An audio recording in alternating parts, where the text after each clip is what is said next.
ಓಂ ಶಾಂತಿ.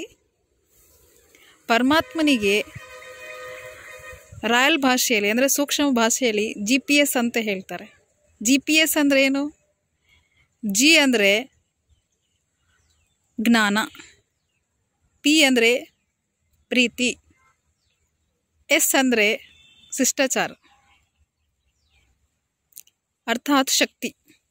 ಶಿಷ್ಟಾಚಾರ ಅಂದರೆ ನಮ್ಮಲ್ಲಿ ಪ್ರಾಮಾಣಿಕತೆ ಮತ್ತು ಶಕ್ತಿ. ಅಂದರೆ ಜ್ಞಾನ, ಗುಣ ಮತ್ತು ಶಕ್ತಿಯ ಸಾಗರ ಪರಮಾತ್ಮ ಆಗಿದ್ದಾರೆ. ಮತ್ತು ಅವ್ರ ಜೊತೆಲಿ ನಾವು ಕನೆಕ್ಷನ್ ಇಟ್ಕೊಂಡ್ರೆ ನಾನು ಸಹ ಜ್ಞಾನ, ಗುಣ, ಶಕ್ತಿಯಿಂದ ಭರ್ಪೂರ ಆಗಿಬಿಡ್ತೀವಿ. ಅದಕ್ಕೋಸ್ಕರ ಯಾವಾಗಲೂ ಪರಮಾತ್ಮನಿಗೆ ಏನು ಮಾಡಬೇಕು?